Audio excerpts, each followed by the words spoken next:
Hello, it's Andrew from RealSpeak here, and today I'm going to look at an old video that I did maybe 3 or 4 years ago, but it's still equally valid today. And this is about setting objectives in language learning. Now, this video was primarily aimed at language teachers, but it's equally valid for language learners. So let's get into this. This is Andrew from TalkingESL.com. Today we've got a slightly different video. It's going to be more graphics than watching me talking.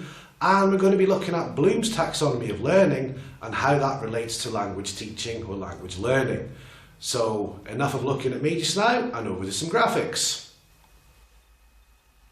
Okay, so welcome to the audio. You should be able to see some objectives on the screen perhaps. Slightly different video today, but by the end of this module you will be able to critique your own teaching practice with regards to Bloom. You will be able to judge whether or not you can apply Bloom in your classes and appraise the taxonomy with regards to implementing it in your classroom.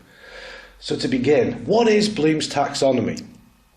Well, generally it's presented as a pyramid, and the idea is we have a large base at the bottom and 6 steps to the top.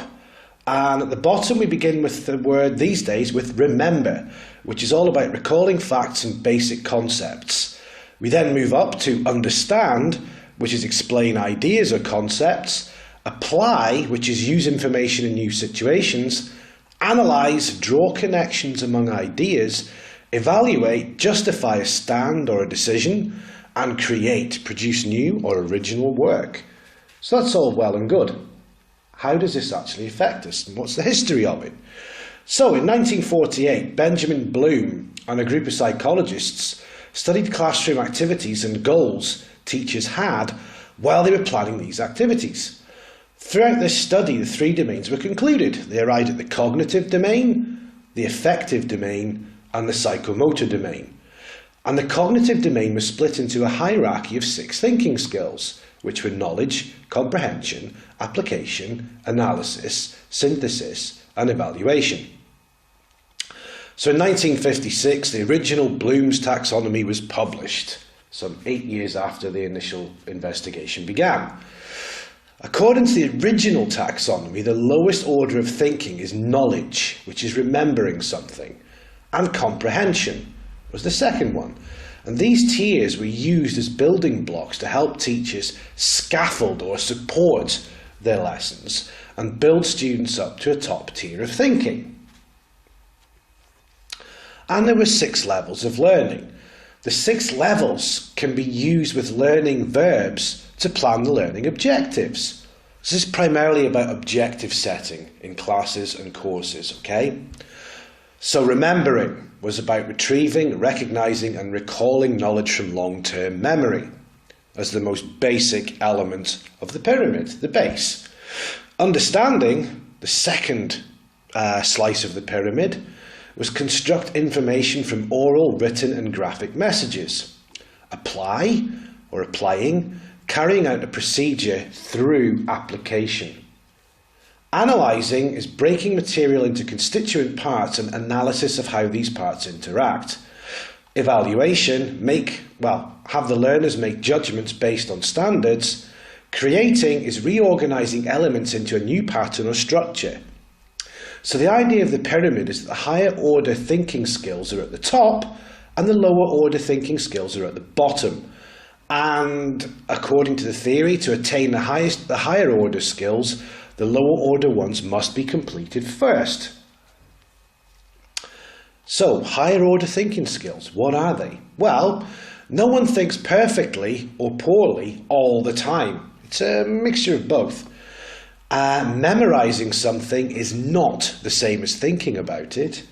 You can memorize something without understanding it. I know countless people who have memorized all the irregular verbs in the past simple and the perfect tenses in English, like begin, began, begun, eat, ate, eaten, and they've memorized a whole table of verbs, but they can't use them, they can't put them into sentences. So memorizing is not the same as understanding. Thinking can be done in both words and pictures. And according to Bloom, there are 3 main types of intelligence and thinking: analytical, creative and practical. Now, Howard Gardner says otherwise with his theory of multiple intelligences, which will be the focus of another video. But for now, we stick with these three. And they say all three intelligences and ways of thinking are useful in our everyday lives.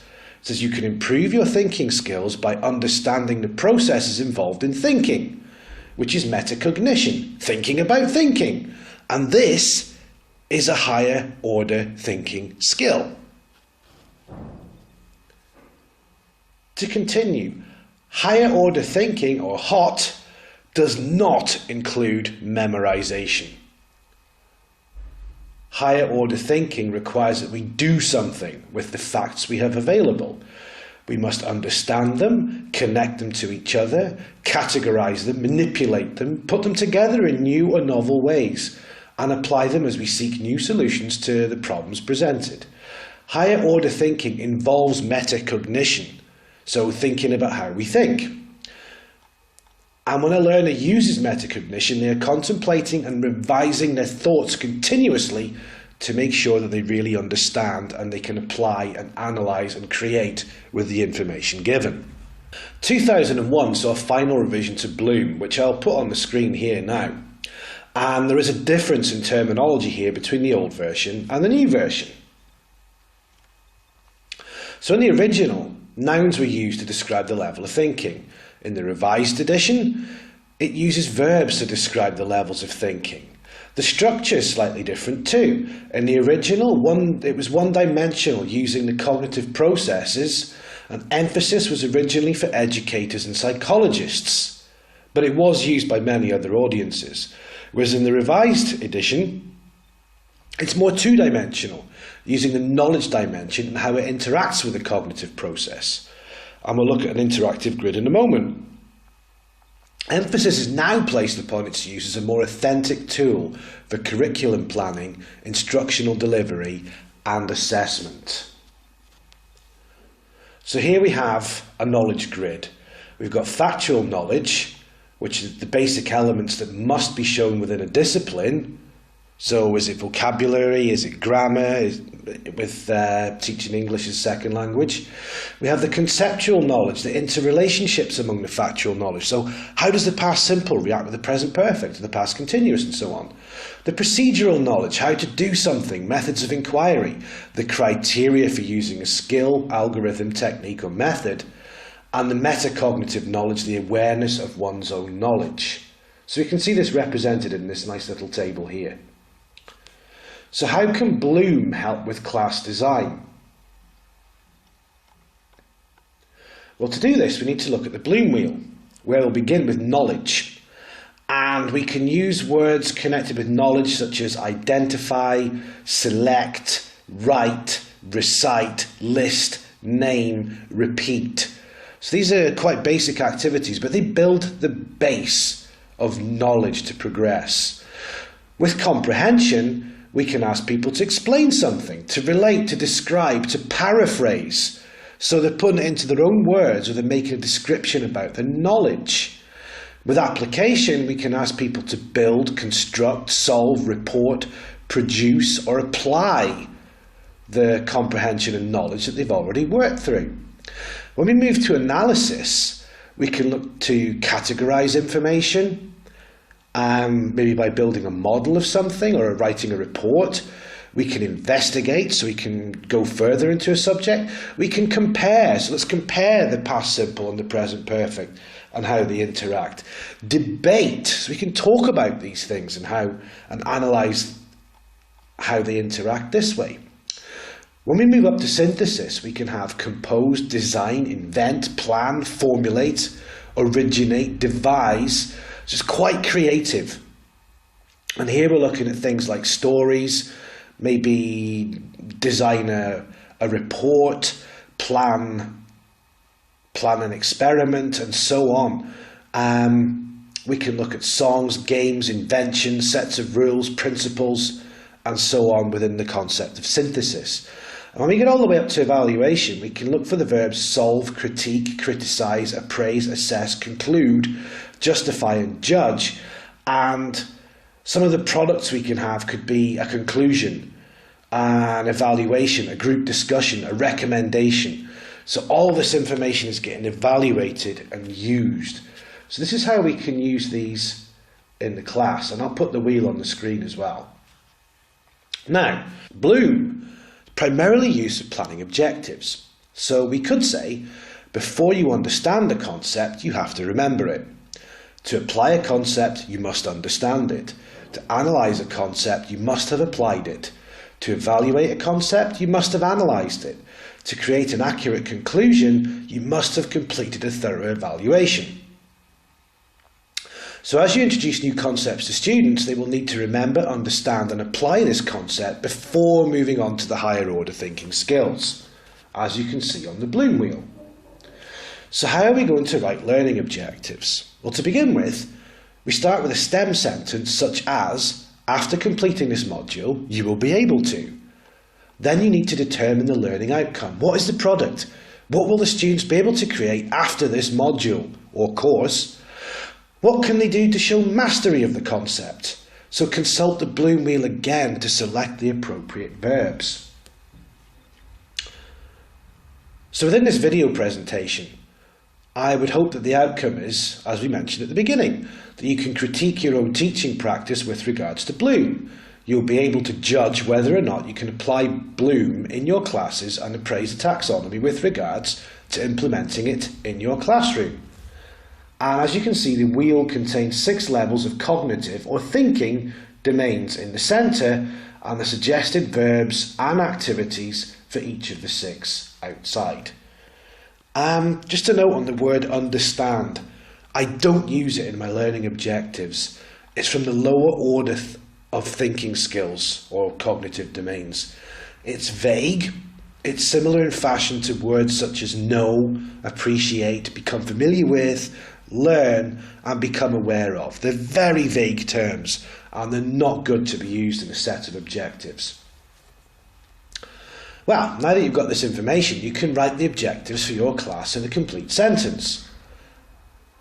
And these learning objectives need to be strong, measurable and observable. They should be statements of what the student will be able to do at the end of the class or module, effectively a statement of intent. So you can use the Bloom wheel to create your objectives. Use Bloom to create some objectives, okay? It's not really meant as an evaluative tool, and it does not purport to measure effective teaching. In fact, the book in which the Higher Order Thinking Skills Taxonomy was published in is entitled Taxonomy of Educational Objectives, the Classification of Educational Goals. So the use of this taxonomy is to help you set objectives, to help you set goals within your classes. So how does one decide, as the revised taxonomy does, that creating, which in the new version replaces Bloom's original construct synthesis, is a higher order cognitive skill than evaluating? Well, creating, they say, is putting elements together to form a coherent or functional whole, reorganizing elements into a new pattern or structure through generating, planning or producing. Creating requires users to put parts together in a new way or synthesize parts into something new and different as a new form or product, okay? So really looking at it, we could teach somebody the present continuous and have them create new products because they're new sets of words to them. So they are creating. Evaluating, on the other hand, is making judgments based on criteria and standards through checking and critiquing. It uses critiques, recommendations and reports as some of the products that can be created to demonstrate the process of evaluation. So the critique's slightly different. This could be maybe to critique the structure of the present continuous, for example, or critique the application of it when we're going to use it. Analysing is breaking material or concepts into parts, determining how the parts relate or interrelate to one another or to an overall structure and purpose.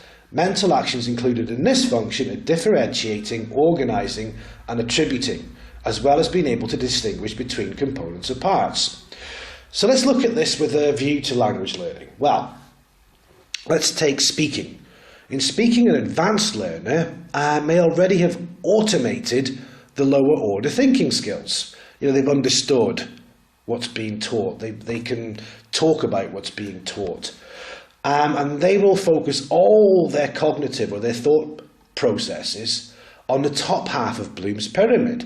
On the other hand, beginner to intermediate level learners will have to mix demands from all 6 levels, and this could really potentially create problematic consequences for grammar, pronunciation and accuracy in general, because they're trying to move too high too quickly, or we're not giving them a strong enough base. But Bloom was not a second language acquisition expert and created this model before cognitive psychologists unveiled the mechanisms involved in foreign language acquisition and processing and how the memory operates. But here's another graphic which is even more applicable to language learning and teaching, and it's a graphic representation of the Bloom levels. It demonstrates how these skills shouldn't necessarily be treated as a hierarchy within second language learning, but they're interrelated and dependent on each other to function most efficiently and effectively. It shows that creating language is dependent on understanding and so on. So in this graphic we can see the interconnected cogs of understanding, remembering, applying, creating, analysing and evaluating. So why do we have to care about Bloom and the hierarchy? Well, 3 reasons. It lets you know the lower level skills, remembering and understanding, are prerequisites to the higher level ones. Remember what I said about the advanced learners. You know you have to learn words before you can argue a subject. You know you have to understand the grammar before you can debate. Okay? So we're looking holistically here from lower level to higher level. It gives you an idea of how complicated an activity is. You know what's appropriate for your current level. It provides a progression track. If all you do is memorize loads of vocabulary words, you'll not be challenging yourself nearly enough to pick up the higher level skills. Okay? So it shows you where to take your classes in the future. It does have some limitations, but it's a very flexible model. But there are 2 probable reasons why you shouldn't get too obsessed about it, because it doesn't account for differences among the 4 basic language skills of reading, listening, writing and speaking. For example, listening is generally much easier than speaking, even though you could probably put both in the applying category. And acquisition doesn't follow the hierarchical model. Many people learn to speak grammatically comprehensible sentences without ever learning a grammatical rule. Okay? Think about if you went to school in the UK, did you get taught English grammar? Probably not. But can you speak English in a grammatically correct fashion? Of course you can. Perhaps my recommendation from this is to use the hierarchy and the verbs and activities associated with it when planning classes or modules, but use the interrelated cogs to remind you how these skills interact with one another when actually doing activities in the class. Okay? I still think this taxonomy provides value for us as language teachers, even if the only reason is that it makes you analyse what you're doing and how you're applying it. But hopefully, now, you'll agree with the objectives that we set at the beginning, which are that you can critique your own teaching practices with regards to Bloom. You'll be able to judge whether or not you can apply Bloom in your classes and appraise the taxonomy with regards to implementing it in your classroom. So again, if you can use the hierarchy, the triangle, when you're planning your learning objectives, but be aware of the interacting cogs and how they interrelate when planning specific activities in the classroom. Okay, so quite a long video, but I hope you found that useful. As always, if you'd like to book a class, the link's in the description below. If you liked the video, please give it a thumbs up. If you really liked it, please subscribe to the channel. You can always buy me a coffee, and I shall see you next time. Bye.